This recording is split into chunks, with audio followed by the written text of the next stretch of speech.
My name is Ryan Mears. I'm the prosecutor here in Indianapolis, Indiana. And just want to let everybody kind of know a little bit about what we do here in Indianapolis.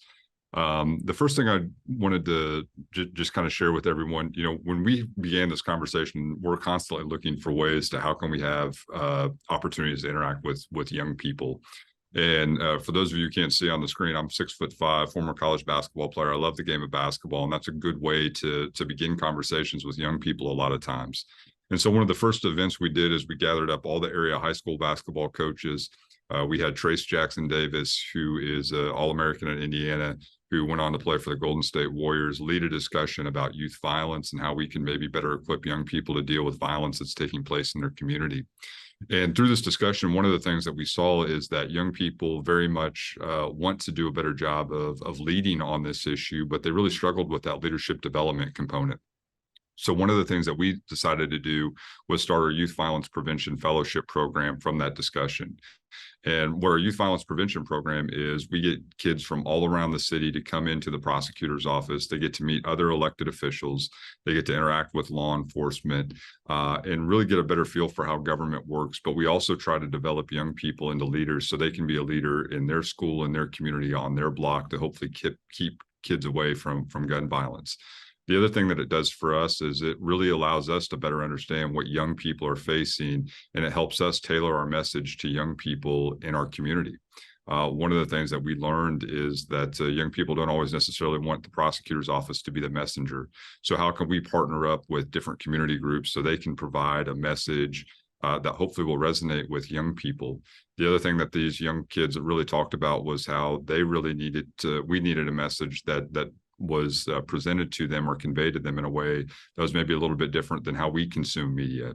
And so really, it was not only the messaging that was created, but how that messaging was going to be delivered was really based on these conversations with the kids. I think the other part of it that really helped us is they designed the curriculum. They designed what we now offer to young people when we go out into the community, or young people that we deal with through juvenile justice cases. The programming that they're getting is very much influenced and impacted by these youth violence prevention fellows. And we think it's been way more effective, way more pertinent to what's going on because it's driven by young people. We had great conversations with traditional media about our youth violence prevention fellowships, where young people were given that opportunity to have meaningful conversations with the local newspapers, local TV stations to talk about youth violence in our community. The other thing that the young people encouraged us to do was you need to be more active. You need to have more of a presence. So in addition to our basketball camps, we started a soccer camp. We partnered up with many different schools, trying to figure out ways how we can get into schools and really just develop relationships with young people to let them know that here at the prosecutor's office that we truly care and we want to make a difference in your community. The other thing that we very much took away from our youth violence prevention fellows was they talked about the challenges that they face as young people. And one of the biggest issues that they face is social media and the dangers that exist online. And so we designed a program to really head on, directly take on some of the issues that young people talked about. We see far too much violence that originates from social media issues. We see far too many people become involved in selling guns or drugs through social media platforms. And so we developed Project CyberSafe, which is when we go directly into the schools to have conversations about these dangers, how you can protect yourself. It's everything from not sharing your password to how to avoid getting into confrontations to, if you do see something inappropriate online, what's a responsible course of action. We try to make it as interactive as possible, where we have the kids really drive the discussion about what they're dealing with.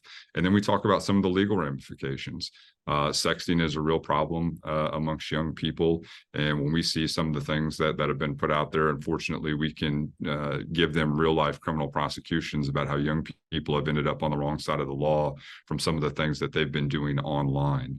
And it's been a really great partnership with schools around Marion County.